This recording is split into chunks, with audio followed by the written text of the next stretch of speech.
hard to land Yeah, it is. with Hollywood. Hollywood. Gotta be a superstar, man. You gotta do superstar things. I respect it. Hey, you respect earned it, bro. Be late, do great. That's good, Fashionable. You know what I'm Yep. saying? Oh yeah. bro. So do we call you deputy or Deputy. What's up? Yep. Deputy? Part-time That's awesome, deputy. dude. Yeah, I'm not full-time yet. I still don't know if I want to go full into it right now because Yeah. I'm starting my gym. I got PFL in April.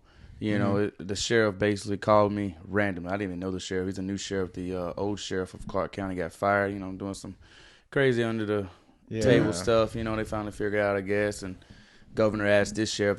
This sheriff now, he's Dwayne Smith. He's actually this dude's like can kill. He's 52 years old, but he can kill you with one finger kind of guy. And it, like you hear about those guys. Yeah. And you're like, nah, because we're like, you know, we do jiu-jitsu. We real fighters. You know, Nah, you know, this guy, with a gun, a knife, you pull it on him, you take it from him, kill you when he's like, I ain't gonna fight you, Brock, you know, you'll whoop me, but fight to the death, I kill you with one finger. And I believe it. Yeah. Guy looks like the looks of him, skinny, older guy, you would not think he's a killer like that. This dude's been all in Kenya. He was special forces for Barack Obama for 5. He was the head special forces. He flew the helicopter, flew Barack Obama around everywhere. They call him a master gun. He was from the Marines. So in the Marines, you got different classes of gunmen. And he's a master gunman. Dude, tell me that's not the coolest title you could ever have. Yeah, Master yeah, gun. I'm Master Gun. No, that's what they That call sounds it. like You an know, like anime a Marine, thing. Yeah. If a Marine sees him and they know him, they're like, they can't call him sheriff or Dwayne. They call him Master Gun. Yeah. Wow. I was like, what? Bro, that's like... Like he could That's shoot what with his eyes animes are made closed. of. Yeah, for dude. sure, dude. That's a legendary man right there. Yeah. For sure. So yeah, he called me randomly, man. So actually, one of my students, Patrick Brett, I've been training on and off. He's my cousin for the last 10 years.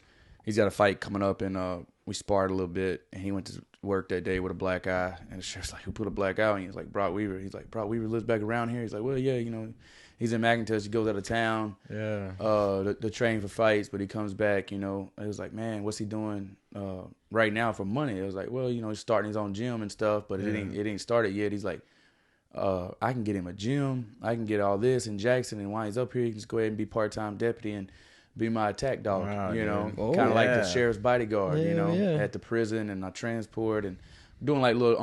I do some calls, but I don't know all the codes yet. Yeah. You know, but Yeah. he what he really wants me to do is open up a deputy and officer and cop class. He's going to send me to SSARG school, I think that's what it's called, with weaponry combat special tactics.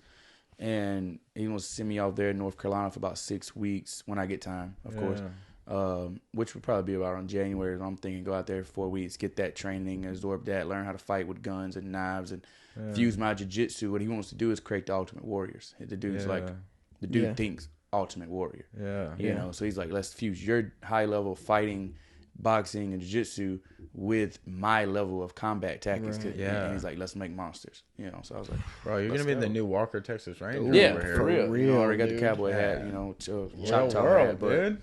For real, That's though, insane. dude. Hey, congrats again on that gym, dude. Like, Yeah, that's awesome. I saw that be announced, and I'm like, man, that's awesome. Yeah. I kind of kept it under the works for a little bit, and it's just bam, you know, coming out here today. You know, Trey's giving me some mats to put in my wrestling room. So Yeah, shout out Trey, dude. Oh, yeah. yeah, Trey's the man. People work their whole lives to get something like that. That's Oh, awesome, dude, that's crazy. And congrats on PFL. That's Yep. big too, dude. Yep. Yes, PFL is not many people much know about it as UFC. Yeah. You know, but eventually it will be. I'm in the third year in, fourth year in, maybe. Yeah. So, you know, hopefully I can bring some Notoriety and some notoriety, Yeah. you know, to there, because everybody's still at, hey man, you ain't fighting UFC? No, I'm fighting PFL. Better money, way better money. Yeah. You know, Dang. Yeah. double, triple, and then you have a chance to win $1 million. yeah. Yeah. You have some And hard then you're- competition in the Russians, but I mean that's everywhere now. Yeah, but then you also have the opportunity for sponsorship money. Yeah, Yeah, exactly. And On top UFC of cuts that. that off, right? Yeah, so yeah, it's UFC like- I was only getting paid $3,500 for just Reebok. Wow. You know, and What? I could probably generate up to $8,500, $10,000. Yeah. You know, with any other sponsors. So I never understood why they cut all that Dude, sponsorship shit out. Like, it doesn't make any sense. Somebody to brought me. up a really good point. Is they took all the sponsorships from the fighters and put it on the ring. yeah. You notice that? No, yeah. The No. ring looks like a dude. NASCAR. See how they snuck Monster in? Yeah. They still don't know. They still don't blow Monster out. They don't even shout Monster out, right? Yeah. They just make you wear. They got empty Monster cans. Yeah, when we they win yeah. all every the title single fights. Yeah, it's just like those liquid deaths. Yeah. every that's what I'm saying. single fight they were like handing them to the fighters right at the end. yeah. Cowboy been doing it since the beginning on his head. And everyone's like, "How does he get to do that?" And it's like, you're high up on the horse. Yeah. They're sneaking Monster in. Yeah. So they're gonna sneak other sponsors in like that, and they're getting paid bukus of money. Oh my gosh. Yeah. And that's going to do the UFC, not the fighters. No, that's yeah. the shitty yeah, part. Yeah. It's like because you're not gonna be able to branch out to Now, like any local I said, sponsors. the main and co-main might get a little cut from Monster, Yeah. but it might say it in the contract right before the fight. Right. They throw that in there. Okay, you get a little cut. You gotta, hold this up or whatever. Yeah. Yeah. Yeah, dude. Man, crazy. you would think they would do like a month out of the year where all of the income all goes to the fighters instead of like just to like the UFC and they give in a percentage. That would be too fair.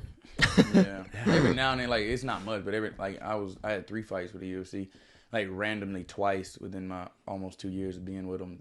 Dana would send like a random $3,500 in your account, just drop it.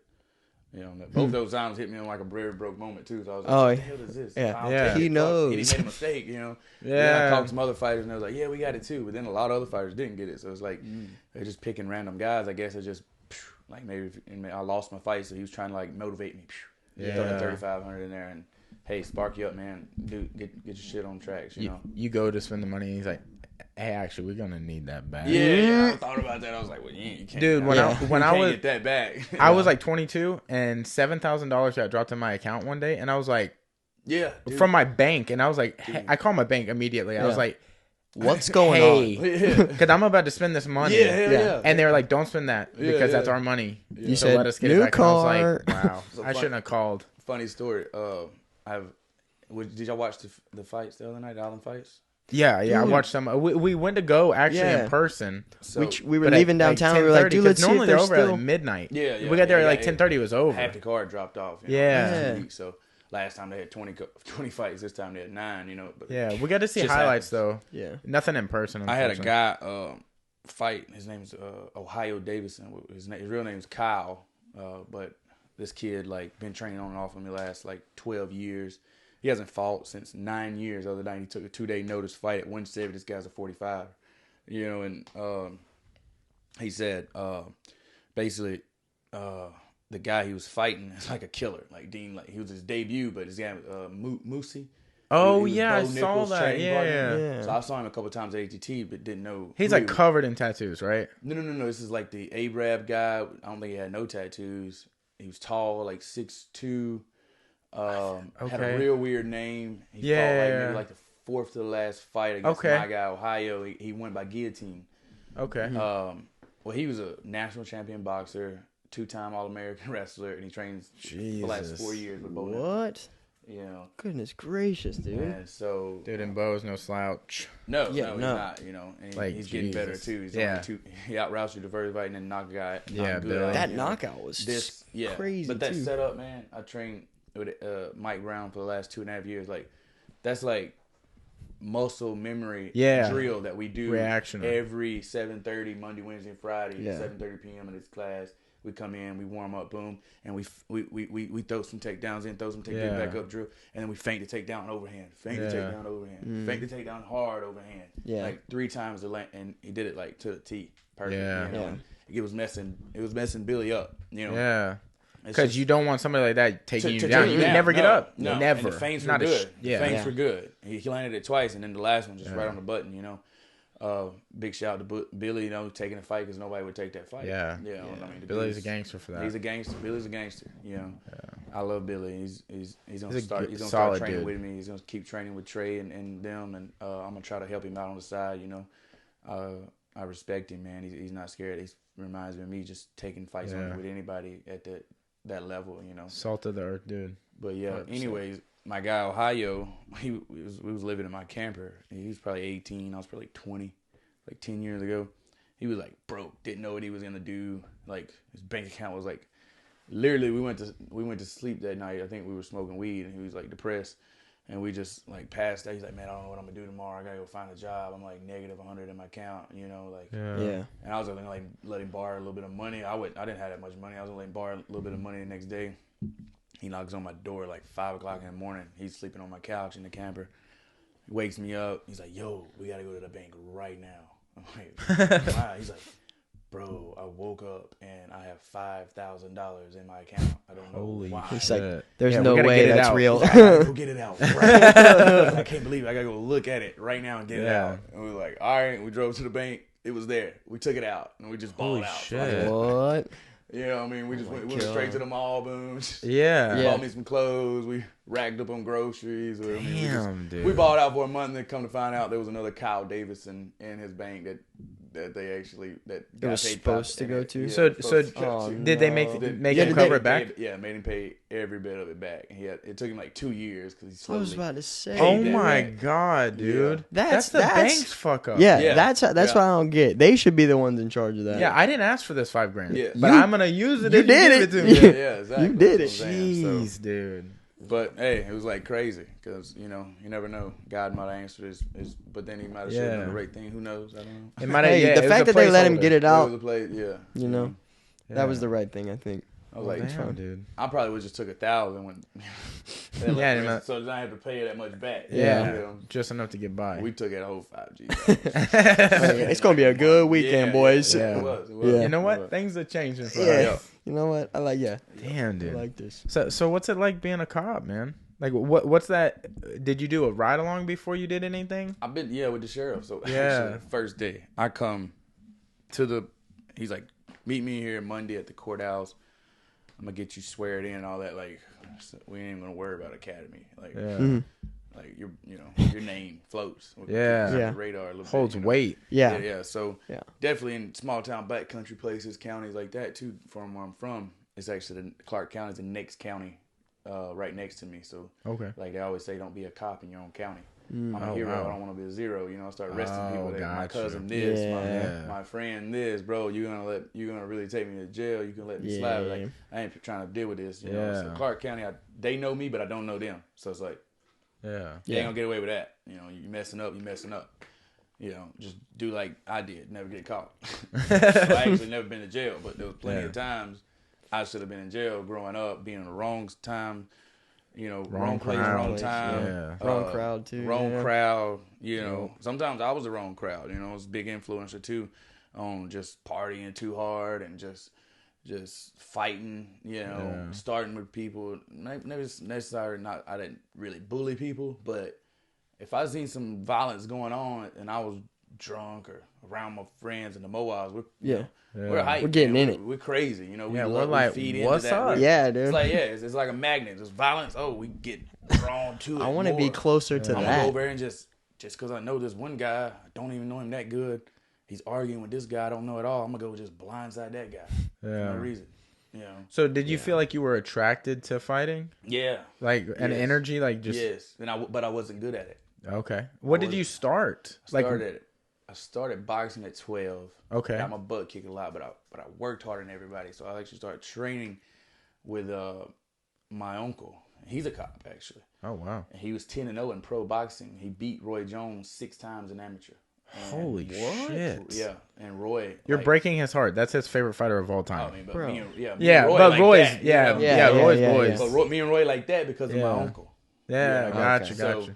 He found out when I started fighting violent fights, he found out who I was. And he was like, bro, your uncle. He's like, what is Nick? Nick's still a cop, just not fighting? I'm like, yeah. He's like, man, that dude, I still have nightmares of me hitting him and him not going away, and nothing and him happening. just keep walking forward. Jesus, he's like, he had the hardest freaking right hand I've ever been hit by, and he had the hardest chin ever.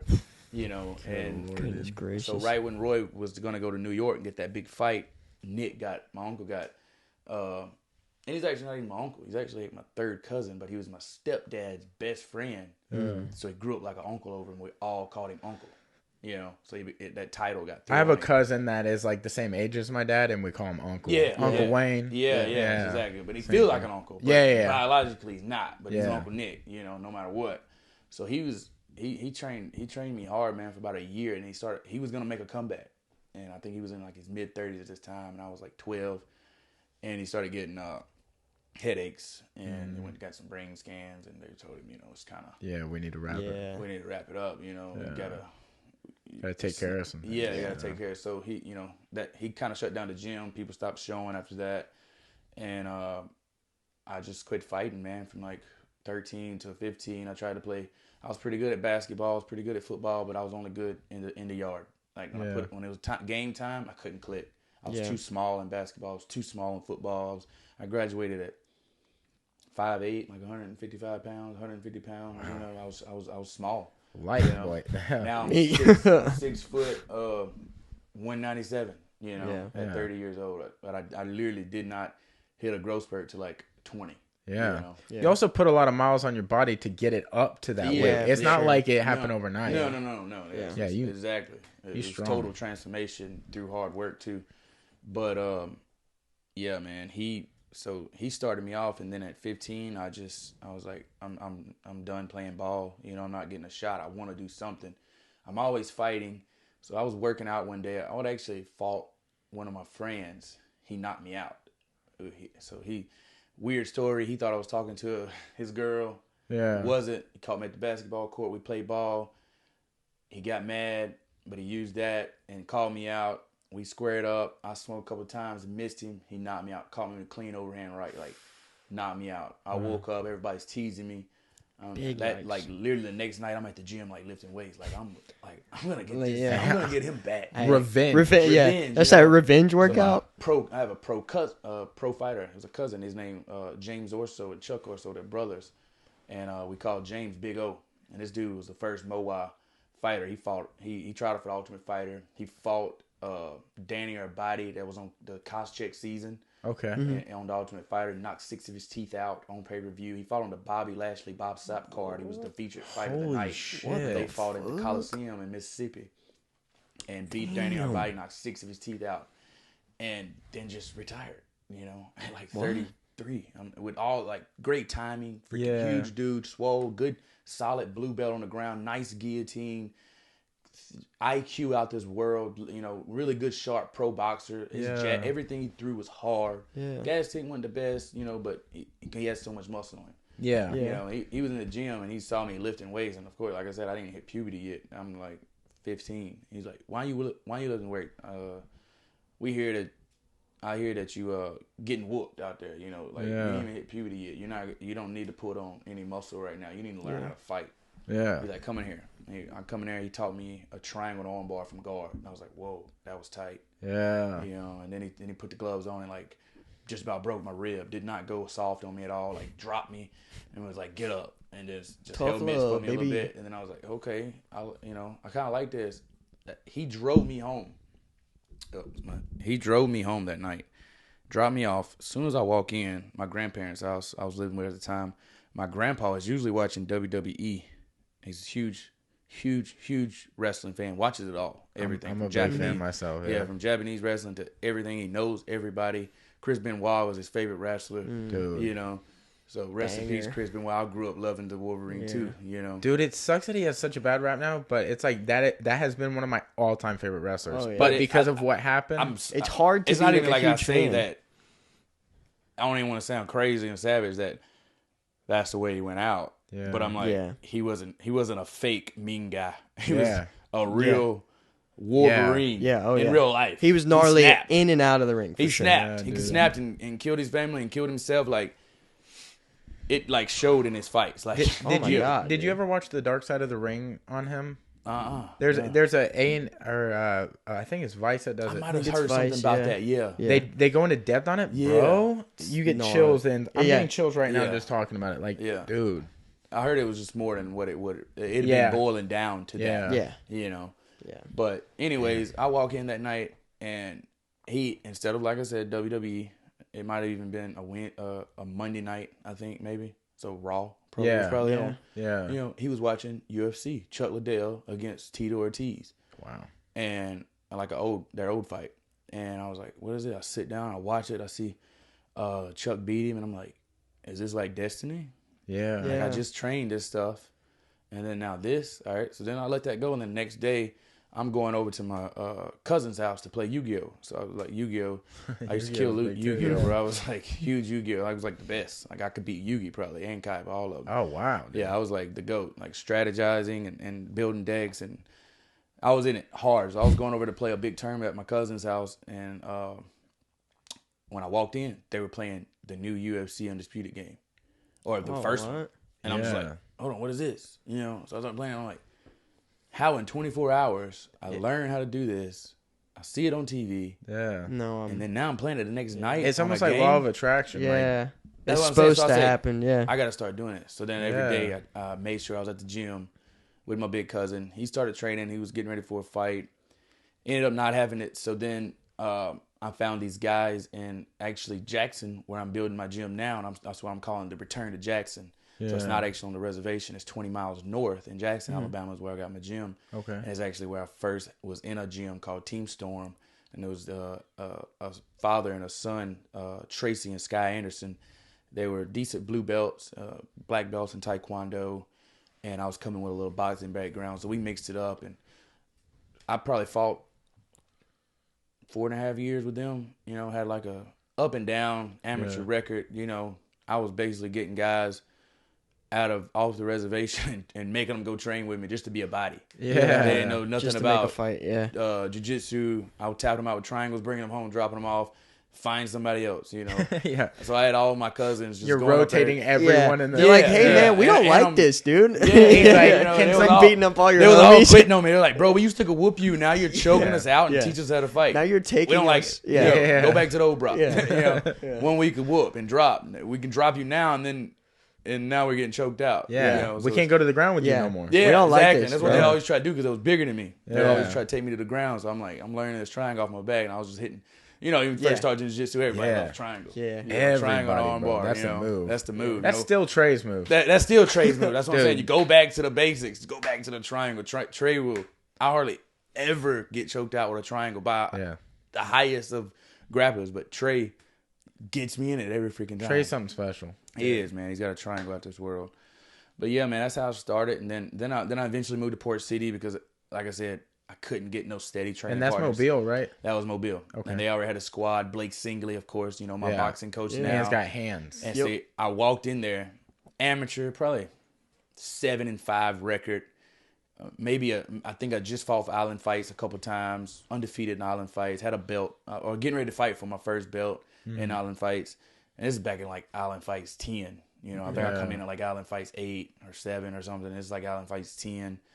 And I was like, Big O, my cousin, he come out of retirement one more time before he blew his knees. Like, you need to go to Port City. They got a black belts there. I ain't never rode with a black belt this time, only blue belts, you know. So I was like, black belt, okay, hell yeah, Jimmy Mills, yeah. Let me go check this dude out. I started looking at his highlights. I'm like, oh, this dude's legit. He trained all in Holland, you know. Go down there, Blake. I see Blake. I'm like, at the times Blake's skinny. He looks super nerdy, you know. Yeah. I'm like, oh, I'm about to kill this guy. Yeah, you know, I'm smart. And he hit me with a body shot like 5 seconds in, straight right to the solar plexus. You're like, no, I'm good. Okay. I was like, all the breath out of me, and I'm like backpedaling, and he ends up like boom, boom, boom. Blake still to this day in boxing, never takes it easy on nobody the first time he spars him. Yeah. He wants to get that dominance over you, like. Let you know what's up. Hey, the bar's up here. And then he might take it easy on you. So then I left that day just like discouraged. I'm like, at that time, I'm like, my mind's telling me you don't have what it takes. Yeah. You thought you were great. You suck. You got tapped out by everybody in there. All the white belts are like killing you. Yeah. Why you even want to be a black belt? I don't have totally discouraged. Thinking I was a junk when I went there. So then I was like, I'm going to join there and I'm going to become the best there. You know, so I joined there, went on a 12-fight win streak, man, with them, and made, you know, Blake was kind of coming at the end of his career. Then he was having life and babies and wife, and you know, he kind of got out, and I become the new star at Port City, and kind of took over the fight scene around here, really, you know, and in Mississippi and Florida and Alabama, won gold in New Orleans jiu-jitsu tournaments, all, you know, pretty much just was killing it on the local pro scene. You know, and then one day I just started getting into clubs so much, man. Started working at the club. He started starts. security guard. Then you might get behind the bar. Yeah. And then you might become the bar.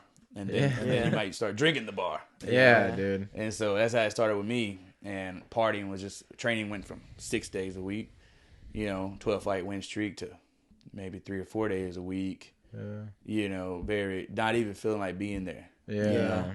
And those 3 or 4 days were not full ass. Not full. No, that's coming off a hangover. Yeah. I mean, coming in hungover and smoking way too much weed, doing other drugs and just experimenting. 20 years old. Yeah, the world's in your hands. Yeah, bro. Feeling like a god among men. Definitely in Mobile and stuff. Nobody's doing this what I'm doing around here. Yeah. So I was like, actually Josh the Man. Rest in peace to him. Come from the Ultimate Fighter, was on Team Jones, had that book, had knockout of the year. I met him when I fought Socrates for the first time. He was in Soc's corner that night. He was like, "Hey man, you got that it factor. That you can fight, but you got that it factor. You need to be with a top level gym." He's like, "If you're ever in Miami, hit me up. I'll let you rent my room out." I was like, "Okay, I kind of didn't like him because I watched Ultimate Fighter and he was like that guy in the show that you don't really like, but he made it kind of far. And you was glad when he lost. I was like, yes, So when I met him, he's just like that guy, that asshole, that prick that thinks his junk don't stink. Very cocky, arrogant, but when you really get to know him, the dude is like the most loving guy ever. So Dean hit me up and was like, "Yo, you need to get out your zone." I was like, "I was just thinking that." Dean's like, my big bro, godfather in the fight game. Since I fought that first Island Fights with him, he, knew I had that it factor, took me in, basically guided my whole career to where it is now. And I don't even look at him as a manager or anything. It's like me and Dina call each other and just talk for an hour on the phone just about life. All the time, every day. You gotta have those type of people, dude. bro. And he's just really plugged. I'm just lucky that he's really plugged in. Hustled pretty much the shadow of the fight game. He has hookups with every huge promotion, bro. He can get you a fight anywhere. All he's got to do is like you. So he was like, "You need to hit up Josh the Man and take that offer and go down to MMA Masters." So I was like, and that's where Kobe trains now. That's actually the founder. Juan just went down there. I was about to say, he went down there for like a miniature fight camp for this fight, which his opponent got Kobe. I didn't even know. Wow. Oh man, he was down there for I think like a week and a half. It was like 10 days or something. Super proud of him because that school, man. Master and Sensei is the only thing they'll allow you to call him. Cesar Canario is a striking coach, movie legend. Jean-Claude Van Damme, Capoeira. He's the greatest Capoeira to ever do it, they say, from Brazil. Wow. And Daniel Valverde is the greatest grappler of all time. Like, there is nobody on the Gordon, Ryan, all of them. That's why Kobe said, "I'll put anything on Daniel Valverde to beat Gordon." All right, wow. Why has Gordon not faced him yet? Because he don't want that smoke. Like, Gordon Ryan, I've rode with. I know he's tapped me out with at least 4 leg locks in probably the last 3 minutes. And done anything he wanted to do with me, like a baby. But Daniel Valverde is another level. Olympian, Brazilian, judo, and his guillotine is unmatched. Like, he grabs your chin strap neck. It's over with. Yeah. He can get it from anywhere. And dude, some people you roll with, and it just feels like an hourglass of time is like, man, I only have so much time before this is over. Yeah. And you're this far away already. You're like, it's about to go. Second. Yeah. He was the Nogueira's coach. He tapped out. I mean, he destroyed Vinny Magalhães in that Worlds. At the end, Vinny Magalhães and him had beef, and they called him out. And after he won Worlds, so you could look it up on YouTube. He freaking takes him down, destroys his guard, passes it, holds side control on him, takes it, does anything he wants to do with him. Yeah. And so the dude's like unreal, man. And they took me. Sounds like an OG gangster. Yeah. Back in the day. Bro, he's back in the day. Like, back in the day. Like, legit, man. So he's like God level. If y'all know it, like he's like Wiss and Beerus level. Yeah, Ultimate Instinct. Like, dude, for sure. Like he's just that. He's guy, like, hey, man. This universe, this is our universe. Yeah. So yeah, man. When I moved down there, I hit Josh up. He's like, hey, my room's available right now. Be here in 2 days. Yeah. I was there in 2 days. I left my apartment. I got evicted. I just left. I told my boy, hey, I got 2 more months of rent. Y'all can pay if y'all want or not. gonna get evicted anyway. I'm already a month behind. This is a shithole. You know, I'm gone. They're like, okay. So about 4 of them just crashed there for about 2 months, trashed it. You know, and I'm still paying little things on that to build my credit now, you know, years later. And this was 2014. Jeez. Moved down there. Josh, the man, takes me in, man, and freaking just, like, gets me in good with Master and Sensei. My first day I was there, he was like, your first day, Sensei is going to roll with you. He's going to judo toss you on your face. There's nothing you can do about it. They're gonna put you with. They're gonna put you with baboons. Just so you know, it's about to go down. Like, do you know Luis Palomino? I'm like, no. He's like, well, he's a beast. He's like one of the greatest strikers in the world. I'm like, okay. And at this time, he ain't that good, you know. And you're feeling yourself. And you're like, he's like, you're gonna know knew about him. Yeah. Get in there with him, calf kick. About 3 calf kicks in, I'm like, can't walk. You're like, where's my calf? I'm like, why are you kicking at my calf? Yeah. My ankle. Why are you not kicking at my leg? Yeah. You know? Yeah. And this is 2014. They didn't know nothing about this. This is calf kicks, capoeira move. What people don't know. Amanda Nunes was there. All right. So this is Daniel Valverde and Sensei brung her when she was 8 years old from Brazil. Let her live in the gym from 8 to 20 something. Gave her white belt, blue belt, purple belt, brown belt, and black belt in judo and jiu-jitsu, and taught her everything she knew. That was her life. They did some slicey jumps behind her back. Yeah. She found out about it. It was real slicey. They were, you know, and she left them. Went to ATT. Took the calf kick and everything. Moved to the ATT. Got with Conan and them. And become the champion she is. She was on a 2-fight losing streak already in the UFC. She was probably on her way of getting cut. Who knows? You know? And made the move. She made the new move. Yeah. And found Nina moved with her. Nina and look there. at where she's at. Her and Nina met at MMA Masters. They lived in the gym together. Wow. With the Brazilians, where I lived for years. Like I got one of their bunks, you know. Oh wow. So it was crazy to see that. I become Ricardo Lamas' main training partner when he was in. He would come in 8 weeks. He first come in. Me and Ricardo like this, and his name, the Bully, is freaking. He's the bully. Spot on. I'm knocking you out today. Straight and he's bully. really going to try to knock you out in sparring that day. Yeah. And him, Josh, plenty other people there. Danny Chavez, Javier Baez, Miguel Baeza come in late when I was getting ready to leave in 27. Who else? Countless names. Of course, I wasn't there with Kobe because I made it AGT and Kobe was just leaving there. Yeah. You know, there's problems out there. But I was actually very interested in seeing what MMA Masters, because they're a great counter school. Yeah. They're great, make you think, increase your IQ, make you win by points, and then get the knockout, catch you kind of school. You know, switching stances and stuff. That all comes from capoeira. There's a lot of switch stances last night in the fight. Exactly. Oh, and that was the MMA Masters style, man. Like every day you come in, you do your head movement drills, you do your switching drills, and you do these other drills. Then you put your gloves on, and then Master comes in and teaches the class. And you form that, you know, you just start doing it on instinct, you know. Yeah. And so like muscle memory shit. Yes. Yeah. And I saw Kobe last night. Some people might have said he looked worse, but I was like, that man become way smarter. Yeah. Because his countering in that, I think, 5th round was like ridiculous. Yep. You know, he also was his patient. Stance was patient. Exactly. That's what they create. So I was a bullheaded fighter, walk forward, you know, Diaz style. Yeah. They took me, learned me how to fight off my back foot, throw some kicks, throw that oblique kick. You know, that John Jones oblique kick. That all come from Master, man. Like he trained John Jones. They used to train Anderson Silva. The same when Anderson Silva got banned from throwing that knee kick, that come from them. You know, a lot of people don't know, but they created a lot of the game. It was Master and Sensei that you see today. You know, they don't get credit for it. But MMA Masters, Baboon's not there anymore. You know, they all fell out with them a lot. You know, they actually fell out. That's why I had to leave, because they did some, we you know, I don't even want to say, but it was just some crazy stuff that happened, and I was forced to leave, unfortunately. Damn. And it was my decision. Me and my wife, but she was my girlfriend at the time, we had to leave. And you know, I respect them for all the knowledge they gave me. They looked out for me. They let me live in the gym for free. I mean, for 4 years, that was my place. Damn, I got on another level there, and then Josh died. And when Josh OD'd, you know, and what he did, and it like took me for surprise, because I knew the bad habits that we had, but I didn't know that he had that bad habit. Yeah. It was that deep. Yeah. I didn't know it was that deep. Yeah. He hid that one from me. Good.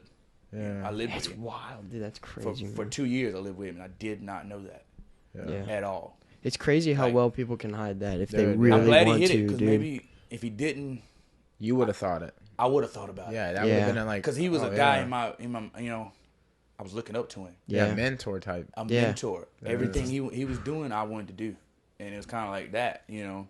I'm like, he can do it and still be here. I can do it. You know? Yeah. So I'm glad he might have. That's why he didn't probably. You know. Because he knew that it would. Yeah, he might have saw that. Yeah, He's like, I can't let him in on this. Yeah. So he hit it, man, and he had actually. I was not living with him right before he died for the last like 5 months. I was living in the gym, but he was like, hey, like a week before he died, hey, you at home? I was in Alabama at the time partying, and I just won a title. Just beat Rance Jones at Island Fights and won the title. Dude, and Rance ain't no punk. No, heck no. I don't even know how I beat him. Yeah. I don't even know how I beat him. Like, I just don't know his own that night. I had to play real smart off the back foot. Had to pick my shots. Yeah. Could not wrestle and go to the ground with him because he's too strong and too big at the time. Yeah. You know, he come in overweight too. Like, I knew he was coming in trying to take me down. I had to play smart. Realistically, in the fight, I thought I lost it. I thought I lost a split decision. You know, and Josh actually read the judge's thing. Oh, really? And he's like, walked you got in it? and I had my head down, and the referee's like right here, and Josh come in, he said, hold your head up. I just looked at the judge's score. No. You won. I was like, oh. No. So you see me like starting to jump right before the referee said, and winner by a split decision. I'm like, you already know what's up? Yes. You know, I already knew. So it was like, it was crazy. And I went and watched the fight, and I could see where I won 3-2, you know. Yeah. Could have even been a draw. Rance was a hard fight. He had my knee. He landed some inside leg kicks that had my knee messed up for like 2 months. But yeah, man, I was home and he was like, hey, you want to move back in with me? I was like, yeah. He's like, all right, I'll meet you.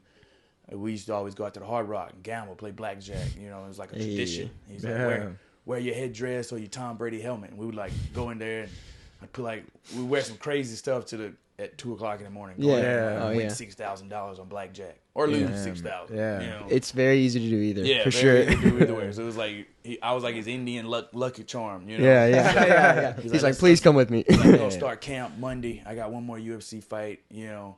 And I'm going to see what I'm going to do with my career. He's like, I'm going to go out with a bang this time, you know. He's like, meet me in my house on Friday. Well, that Thursday, I was leaving the club at like 5:00 in the morning. And it was like, and Mitch that owns Combat Night Now, which is Josh's Mitch Somali. He was like, hey, Josh passed, man. You know, and I was like, dang. Goodness gracious. Crushed me. So when I moved back, man, it was weird. And then I got a girlfriend, which was my wife at the time. And I was, at the time, you know, I hadn't had a girlfriend in like 9 years. I'm just balling out, you know, just doing everything, you know, just in the club, just everywhere, you know. So at that time, I was like, it's time. It might be time to calm. This might be signs. Yeah. Him passing away. This happening. I might have to take a little chill pill right now. Get life under, and then you know, and we did, you know, and I love my wife. You know, we're married now. Like I said, been on and off together for the last 5 years, and she's really helped me like stay focused and get things together. Because without that, I was like kind of, like I said, it's too hard to get up with me now. Yeah. And then I'm just like, I might go out and hit all nighter on y'all real quick. Yeah. You know, and not wake up for a day. You know. Yeah. So now I'm glad, you know, how things went, and I'm glad I took a chill pill, man, and you know, then I come back home, get re-link back up with Blake. Blake's like, y'all don't want to fight, but let's get you right, you know. Yeah. And at the time, I was getting ready to fight Max Mustaki, so I had to leave MMA Masters 2 weeks before the Mustaki fight. I remember all this because I started hearing your name in the gym, and like I had heard your name around, and like I know at the time Max didn't like you. No, yeah. Dude, and there was like, dude, he's going to fuck Brok up. Yeah, dude, he has no idea what's going to happen. Oh, shit. Heat, dude, the whole gym hated you at the time. Yeah. And I was What? like, I did some crazy shit to him. So I'm in Miami, and I'm like so I'm seeing this guy. He backed out on me one fight, week of the fight, or 2 weeks before the fight, and they made me fight Wesley Golden. Wesley stepped up and fought me. All right. And I was supposed to fight Max that night, and Max backed out. Like a foot injury. Then he takes Brandon Davis because Crazy Horse backs out on him 2 days before the fight. And I'm like, Wait, how you what? gonna back out on me 2 weeks ago with your foot, but you take Brandon Davis 2 days before the fight?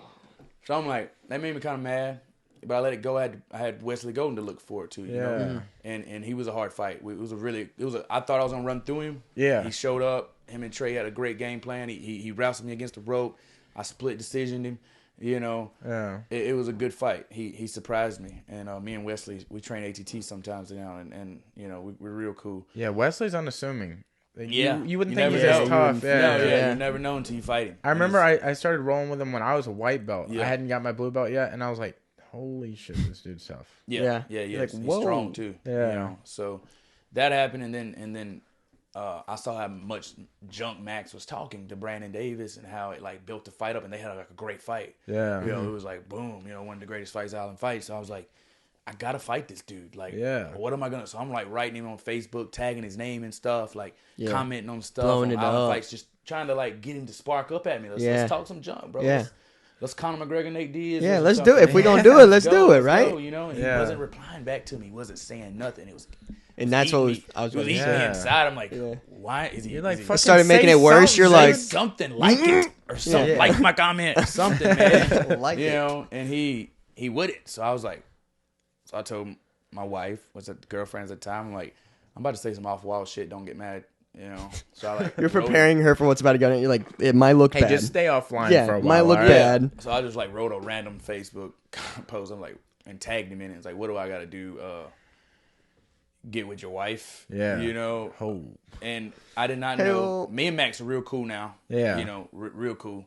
But I said some dumb junk, and of course that made him mad. I didn't know that they maybe was going through something at the time too. Ooh. So he called some people and was like, I'm gonna kill this dude. Like, I'll shoot him dead. You know, like, I want to kill him. Like, fuck fighting him. I want to kill this guy. Like, he's didn't cross the line. Wow. So then, he comments back. We go boom. We're going. So I'm like, okay, that's what it took. Yeah. You know, I hated to do that. Well, now I know. Too much out of character, my point. Yeah. But this is a fight game, and this is what I had to do. This fight will probably get one of us in the UFC, you know, or get it close to it. You know, and that like hyped it up, and that went around, and that, man, the trash talking 5 weeks up to that fight was just what we needed, you know. And like I said, some junk happened in MMA Masters 2 weeks before that fight. I move home. Blake comes out of retirement. Hey, I'll coach you and corner you for this fight. Let's go. Blake's like 220 at the time. Come, used to be a 55er. Yeah. I'm like, I don't know about this. Like, I know you was a beast back in the day, but I don't know about now. You're a welder. You got that welding weight, and you got the construction weight on you. I don't know, you know. But then we start cracking some mitts, and we start catching a little flow that last 2 weeks. He helps me cut weight. We show up. Me and Max go to complete war. You know, I thought Max won the first round. I won the second, and I edged the third off. You know, but it was still very close to where some people would have called it a draw. It was a split decision. I had one of my hypest walkouts. I come out with my whole Indian regalia with all my tribe behind me, dressed out, war painted up. You know, it was just a night to be remembered, man. Yeah. And I loved every bit of it. I got that victory. You know, so glad it was over. You know, me and Max hated each other. Yeah. But at the end of the day, right when the fight's over, we dabbed to, hey, man, I'm sorry for everything I said to you. Yeah. Didn't mean nothing. Did not mean no disrespect to your wife. Really didn't even know he was married. I just kind of said some dumb junk, you know. Yeah. And me and him, man, we trained after. He's tapped me in training with ankle lock. Dude's a wizard at the ankle locks. I practiced fucking shit. You know, I practiced one defense the whole time. The last 2 weeks was to get out of these and shout out to Marcus Graham from Port City. Helped me on that fight with the ankle lock. He put me in one of them, a heel hook actually, and I escaped it. I thought it was over. I was like, oh, he grabbed him. He got my hook. He got the heel hook. It's over with. And then my body just did the escape. You know, and I was like, oh, okay, bet. All right, bet, yeah. Hard work paying off. Me thinking I'm caught, my body just does it. You know, it was cool. Yeah. You know, just muscle memory, and it was a great night, man. And it's like that was definitely one of the fights to remember that I remember. Yeah, I was helping him for his Dana White Contender Series. Yeah, and he cut an ankle on me, and I was like, I remember. God, I think that's the fight that I went to. It was when Dana was looking for a fight, right? Yeah, he and was Dana was supposed supposed to to come, visit, but he and didn't. I remember I fought you. Tyler Zombie. Yeah, and that was the Dude. first time I'd seen you Hey. come walk out, and I was like, bro, this is the most intimidating. I've Like, been- dude, it was the scariest shit ever. I was sitting, I was like watching you walk out. I was like, dude, this guy's a killer, bro. Yeah, it was so gnarly. That's the whole goal. But it was the shit. The Yeah. whole Oh yeah. goal is to make you think that, Dude. Yeah. I was like, what? I wanted to ask you about that fight because y'all are boys. Yeah.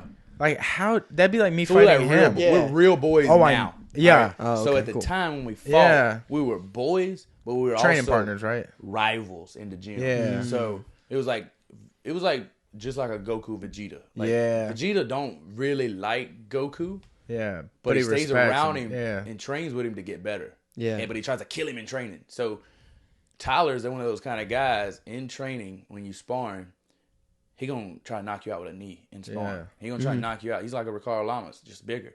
Yeah. You know, and a true zombie, very durable, Yeah. So in the gym, I showed up with training a couple times, out of shape, heavy, and he be in shape. He stayed in shape all the time, trained super hard, Yeah. taught the classes at Alan Belcher's gym, and he got me in training a few times, But I knew if I was on, I could beat him. Yeah. Because when I was on, I could beat him. If I wasn't on, he would dog me. Yeah. Yeah. So I knew that fight when they called me, and Dean could talk anybody into fighting. Freaking lies. Oh, there ain't nobody that'll fight y'all. Y'all gotta fight each other. They were like, no, he don't. knows what- he knows He's what he's doing. He'll take the fight. He's Yeah. told me he'll fight you. I'm like, oh really? Yeah. Yeah. Oh, okay. Oh, well he then- said that shit? Oh, Yeah. he said that shit. All right. Well, tell him. Let's go. So I Yeah. text He, him. know, You ready? He's he like, knows ready. what he doing. I'll text him. I was like, so what's up? And he was like, and Tyler texted me back. This is exactly what he said. You ready to let our balls hang, bro, in front of Dana? I said, let's go. Yeah. We're no gonna do it. shit. Let's do We're it, gonna baby. do it. We gotta Yeah. go. All right. You want to do? All right. Okay. Let's go then. So Yeah. we didn't talk to each other for the last 4 weeks. We didn't. I didn't even get on social media and record training camp or anything. Yeah. I didn't do nothing but just train my ass off and make sure I was ready. And when I saw him at weigh-ins, I saw that he had a bad weight cut. And I done saw him when he had good weight cuts and bad weight cut. And to 170 from 180 to me, Yeah. I'm happy. Yeah. I'm eating pizza. Yeah. I was like, I got him. I think I got him. I know how people act at weigh-ins if they're confident. I look like something happened in his life too. Yeah. I can read all that stuff. So that walkout too, man. I'm an entertainer at the end of the day. I'm a fighter, but I'm an entertainer, man. That's so. Like I said, growing up watching WWE and all that, man, just the war paint. I got lucky being an Indian. Nobody else is really Indian, so I get to play that part alone. I get to play that part hard. Yeah.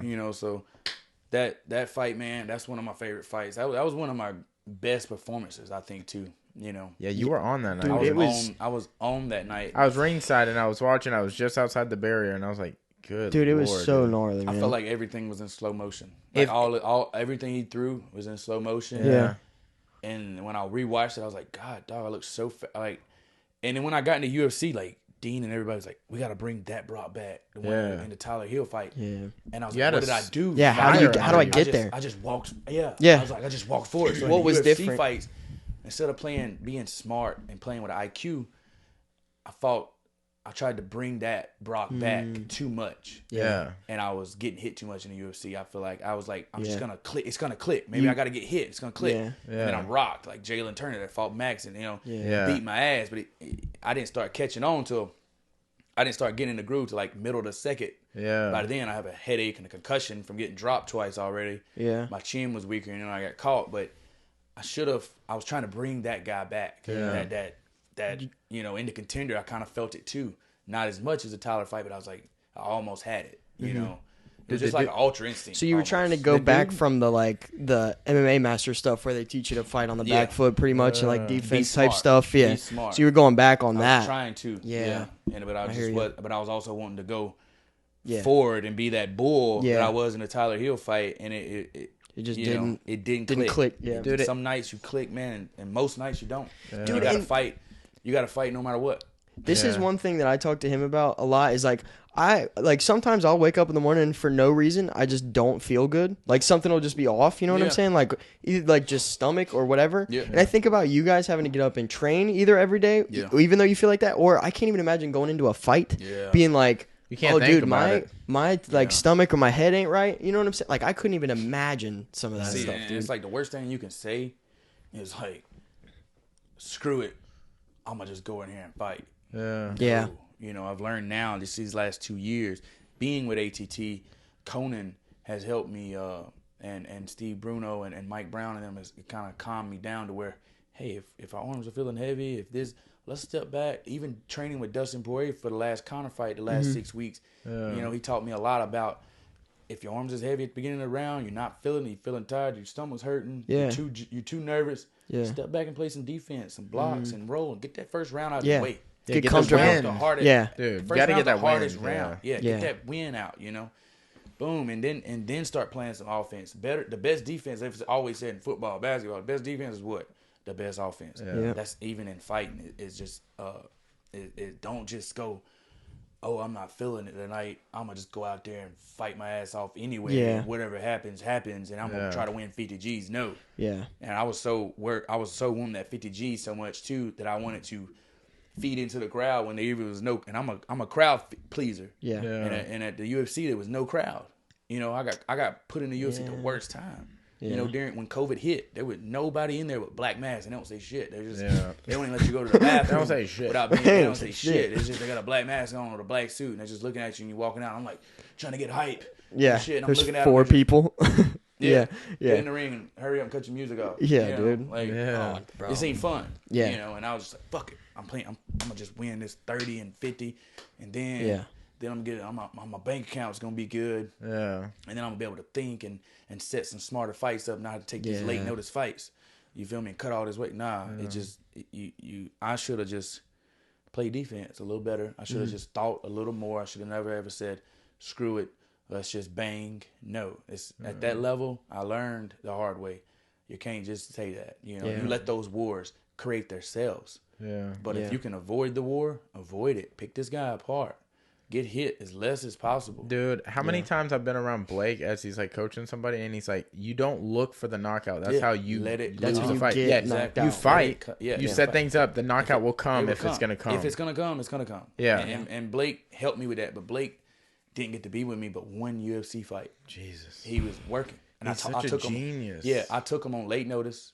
He couldn't leave work. He's got to work at a shipyard. Great benefits. He's got to be there on Thursday. Tested COVID, or they won't let him be there on Friday or Saturday. So he's like, hey, bro, I can't miss 2 days. They'll fire me. You know, I have no more vacation on those last 2 fights. So I didn't get to bring. So that already messes me up. You know, I'm just like, oh, Blake's not here. I'm going to just go out there and do. I need Blake giving me those hype speeches, giving me those calm down speeches that I need. You know, I was super nervous. I remember for the Joe Riggs fight when I bare knuckled him. I'm fighting Joe Riggs. I saw that. 180 pounds. And a legend. Like, you're like, holy shit, I used to watch this guy. Barely made 180. I'm walking around at 178. You know, and it's bare knuckle. Like, oh my God. Like, I took it to beat a legend. I wanted that name. You know, it wasn't the money. It was the name that I wanted on my resume. But when I got there on fight night, I was so nervous. I'm looking at my hands like this thumb's already broke. Look. Oh, yeah. I feel you. I have like a fucked up thumb too. Yeah. So it's like, my hands already messed up. I don't want to get my face. And I'm watching people come back before me with a co-main event. One girl walked back and she was literally split from here to like here. Like somebody took a sword and just sliced her in the face and it just come back leaking blood. I'm just like, oh God, that was a girl fight. Yeah.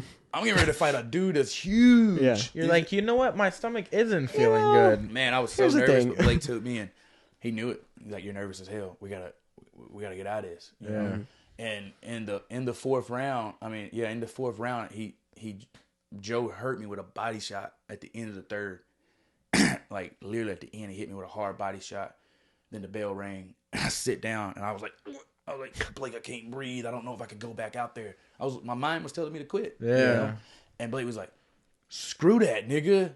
Fuck that shit. He said, he's like, get some fucking balls, nigga. We gotta go out here and fight this dude. Like, fuck that. I was like, dude. yeah, you're right. I just sound like a bitch, didn't I? He's like, yeah, bro, you sound like a real bitch right then. I'm like, okay, and then boom, it's like it took it away from me. You're like, you right? No, you're right. Yeah. Jumped up and boom, like felt like I won that fight just because of that, and that they gave it to Joe. I mean, you know, but we knew going to a decision with Joe, it wasn't gonna be good because of the name.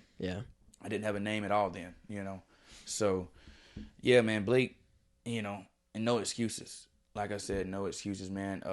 I don't care, you know, people out there listening to this, you know, if they can come, if anything wise I could give y'all to any young athletes out there, fighters, no matter what circumstances, no matter what happens, it's the fight world, so this shit ain't gonna be perfect ever. You're gonna go in there hurt. On fight week, some's gonna go wrong. If it's perfect, something's wrong. Something's wrong. Yeah, something's wrong. Yeah. Something's gonna happen wrong, and you can't let it make you say screw it. Yeah. You know, you gotta overcome that. You gotta It's still all go part in of there. the ride. Exactly, it's all part of the ride. You gotta go in there. You still gotta be calm and collective and do your part and think and win the fight and do you. You know, don't get out of your element. Don't let nothing get out of your element. What helps you when you get into those kind of like nervous, anxious states when it comes to either fight week or like before the fight? Yeah, what helps you like kind of get grounded and calm back down? What is it for you that or get a grip on things? Yeah, kind of. It's an old school run, man. Yeah. Just pump out definitely on fight week if you're just feeling nervous or something. It's like, all right, I gotta lose weight anyway. Let's put these earphones in. Let's get some Creed on or some Lifehouse. Let's just mellow out and go on a 10 mile jog. Yeah. Lose this weight through the freaking woods. I got woods and miles. And you got trails hills. and shit. Yeah. Miles, You break people on them hills. Yeah. Everybody's gonna throw up on Dude, that plate. yeah. Everybody. Yeah. Dude, I've seen so many videos of like Tyler, you, like Juan. Juan throwing up everywhere. Juan has a Juan like ain't been back. Yeah. Say, oh hell no. Juan has a knack for throwing up. Yeah. Anybody that has a knack for throwing up, it's gonna happen. it's gonna happen on that hill. Yeah. For sure. Yeah. So, yeah, man, that's definitely what helps me being in the country, you know. So when I was at ATT, staying in the dorms, when I do, and even at MMA Masters, living in that city, I did not like. So when those times come, I had to go run in the city. I hated that. I had to stop at a red light and watch. Yeah. I don't want to stop. You know, I'm like in my zone. I just want to go. Yeah. You know, on that trail through those woods. You know, and out there, you know, you got the thoughts of a bear could jump out and get you, but I want to go. I want to put myself in that situation for some reason. And if they jump out, maybe I'll outrun him or something. Yeah, it's also putting you in a different focus. Like it's almost like a Survival. fight focus. Yeah, it's like in the city, I did not like it, but I had to be there for the sparring. Yeah. You know? I didn't go to the cities for the big coaches. I went there for the. If you're in the UFC, I think you should be fighting you should be training with the UFC people. Yeah. You know, if you're in the PFL, you should be training against people in the PFL. You know, see where you at. You know. Yeah. So moving forward, are you gonna go back to AT&T for the camps? Yeah, but they only allow you to come stay at the dorms about 10 weeks out. Okay. From your fight camp. So you'll be with Blake until then? I'll be with Blake and me until then. Yeah. Man, Blake is a wizard, dude. Yeah. Shout out to him. We're trying to get him on, so you need to chew his ear on. Yeah. He said if I come on, we're only talking about Dragon Ball Z, anime, cartoons. That's all he likes to talk Dude, about. we can talk about whatever. Like me and Blake, people think, they always think that me and him just talk about fighting all the time or No, something. me and Blake are like best friends. Yeah. You know, we don't ever really talk about fighting unless it's like somebody else's fight. Yeah. He'll send me like last night, like plant looking slick, you know. Yeah. You know, or something like that, or like Kobe's looking better at counterfighting, you know. Yeah. But that's about it. Like we're talking about anime. Yeah. We're trying to like who's got the like newest Geekdom episode that comes out. Who's seen it first? You know, I beat you to it. You know, Yeah. like that's what we're That's some talking boy about. shit you know? right there, Yeah, just dude. boy Like, shit. what's the next plot in this manga? Yeah. Like, what's going on? And like we don't ever like he only trains at his house Tuesdays and Thursday evenings. Okay. So I might show up. I might not show up for a couple weeks because I'm having some tied up. Am I doing something? Yeah. I pop in at Thursday. His class starts at 6. I might pop in at 6:30 and start holding mitts with somebody. You know, Yeah. Bam, bam, bam, bam. Late, show up great, do great. You know, that's my motto. And That's a good motto. I'm the only one that Blake's It's a get good away one. with it. You know, It's a good one. So Yeah. that's how mine and Blake's relationship is. You know, we're just best friends, man. Best friends in the fight game. You know, and Dean's like my godfather in the fight game. Not my promoter, my manager, nothing like that. You know, just I got relationships like that, man. You know? Those are so important to have. I feel like, sure. and you know, having those people around a you. lot of in fighters, this. man, are alone out there. Yeah, dude. They're alone and Or they feel they're they crazy, can't trust scared, the They people. can't trust Yeah. people. They're crazy. Most Dude. fighters, some they don't went through some Gnarly rough sh- past, and they using fighting to and jiu-jitsu and stuff As a way out. Yeah, as a way out, but yeah. it really ain't. You know, because there are gonna be times that this sport makes you feel down. Yeah, you're down in life, and you're down in this sport, and everybody's smashing you and killing you. It's not a good the world. Your mom, this, somebody dies. It's not a good equation, man. Not a good. Yeah, a lot of fighters are crazy as hell. You know, dude. Shout out Freddie, dude. That hurt me when I heard that. Man, dude. That's crazy. So yeah, another crazy about Freddie, man. Right when I found the news, so I've been fighting on probably about 5 island fights, you know, with Freddie. Yeah. When I fought Rance Jones Jr., he was the co-main event that night. I was the main event, you know, and when I fought Max Mustaki, everybody had Matt. Like we was at weigh-ins, and he had all his boys. You know, they're from the hood. You know, Freddie's from the hood. You know, he got all his boys at the weigh-ins at Seville, and we're walking out. And at weigh-ins, me and Max is talking shit. No, we wasn't even at Seville. It was at the Civic Center. We walking out, and going back to the car after weigh-ins. I had my face painted and stuff. You know, me and Max just talk shit. We built the hype up at the weigh-ins, but it was real hype. You know, he's like, you look like you on fucking meth. You know, and I'm all drawed up. You know, because I had a big cut. You know, he didn't cut that much to make 55. Yeah. He walks around like 65. I probably cut from 80. You know, had a little tough time.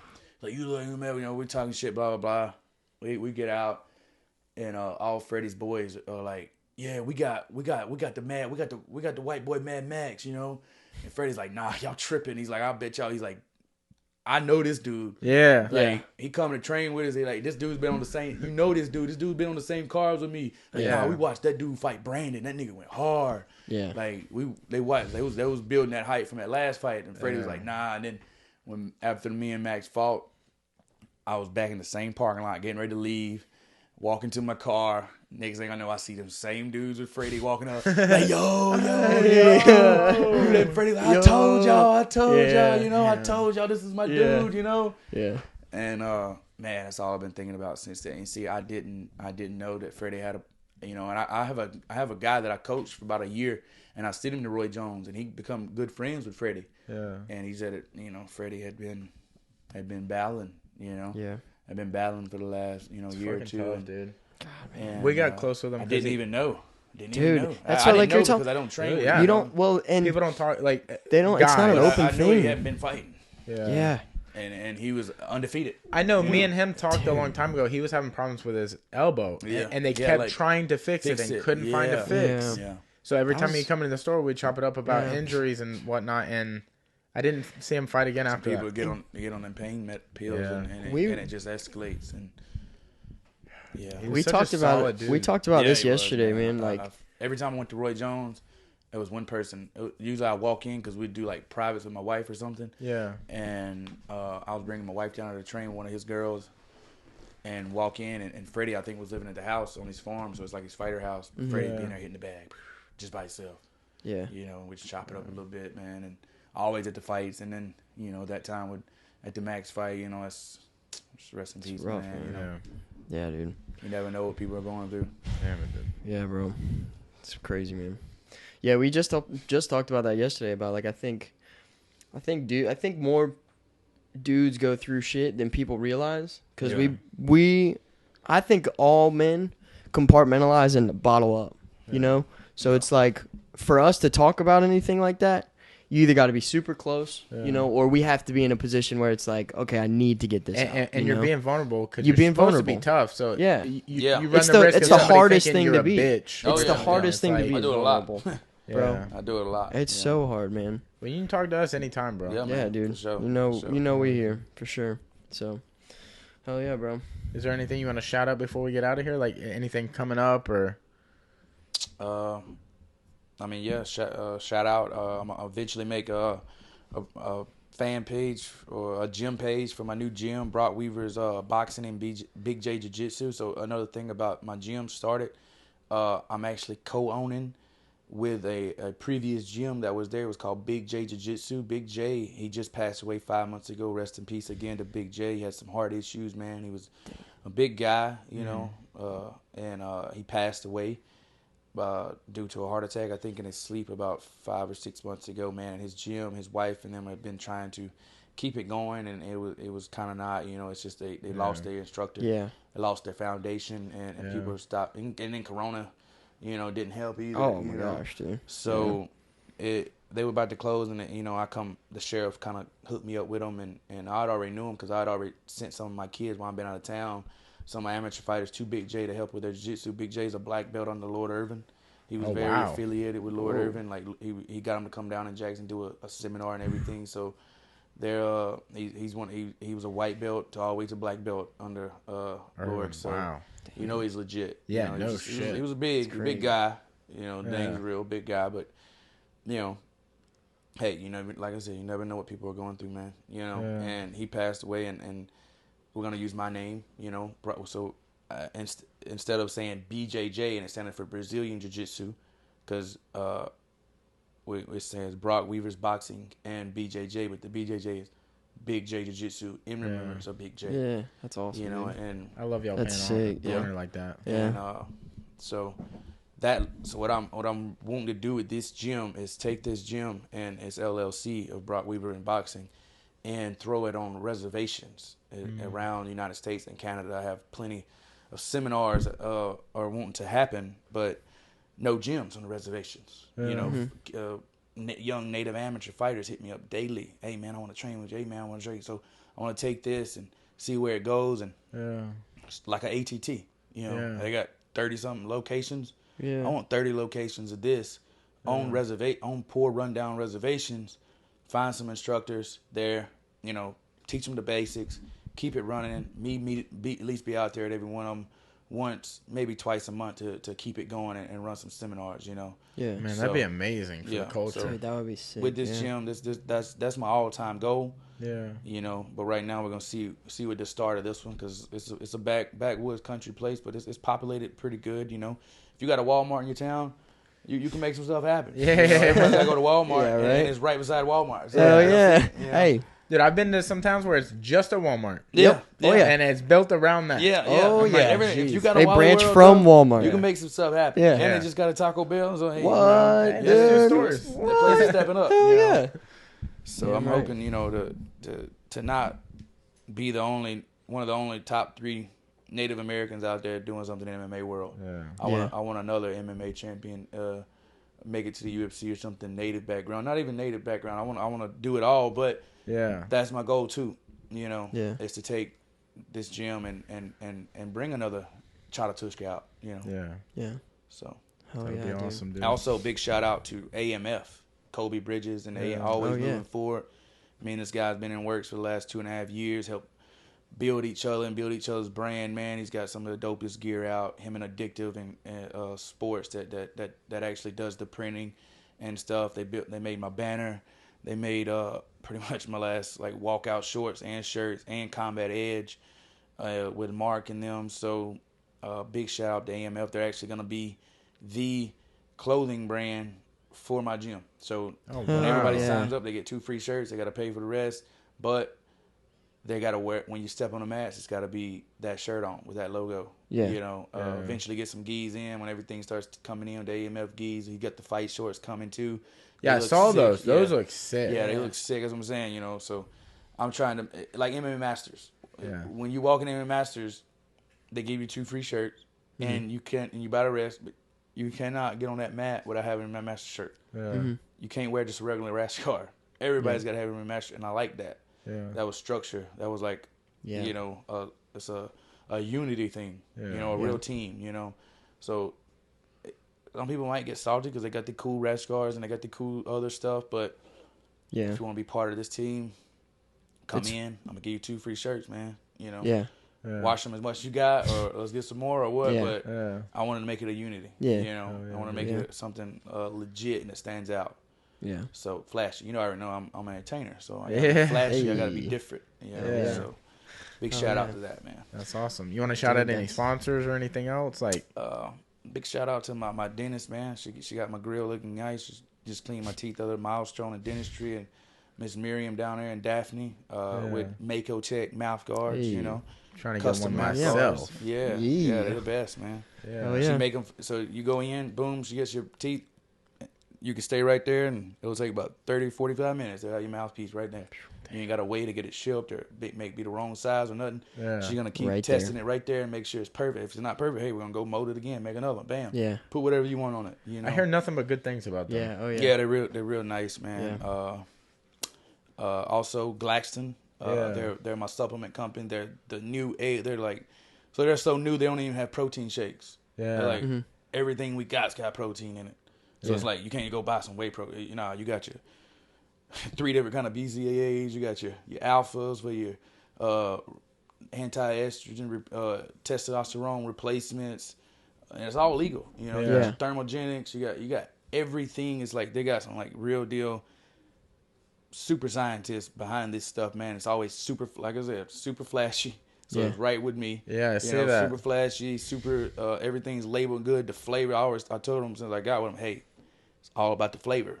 Yeah. You gotta have a flavor that is gonna be long lasting. Because sometimes some stuff tastes good. And it's like people taste and they're like, okay, I think I can deal with this. You know. Yeah. Nah, you gotta wake up and you want that pre-workout. Yeah, you gotta want it. Yeah. You want it. I want to get that pre-workout that makes them ants, but I want it to taste good. You know. Yeah. So I'm sipping on the way to drink, and I ain't just gotta throw it in my mouth and chug it, and you know. So you'll start. People will stop taking stuff like that. So their flavors and everything is banging, man. Glaxton supplements is and they're about to be in GNC. So. Hell yeah, dude. That's what's up. Yeah, Brok doing way. big things. Hey. They're from Houston, so. Hell yeah, bro. Dude.